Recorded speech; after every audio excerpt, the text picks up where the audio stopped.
Hey, welcome to Coding Sunday. Today we're going to look at variables. So what are the variables? Variables are some symbolic names which are going to hold values for us.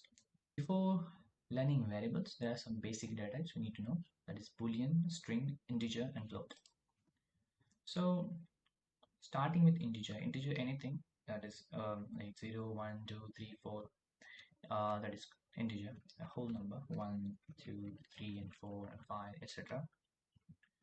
And then comes the float. Floating is a floating number that is 5.1, 0.1, 0.2, 0.0, 0.1, 0.2, 0.3, etc. Then comes string. String is a sequence of character that is hello, world is a string. Okay, and to know what is the boolean, so boolean is basically true and false.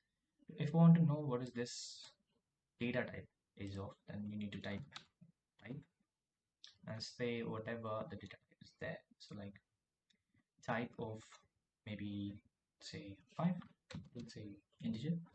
Type of 0.1, it will say boolean. If you say type of hello, it will say string. And if you say type, maybe type of true, it will say boolean. These are basic types. There are more complex types out there. We'll look at the next Sunday. So we need to manipulate these variables. And these are very basic variables.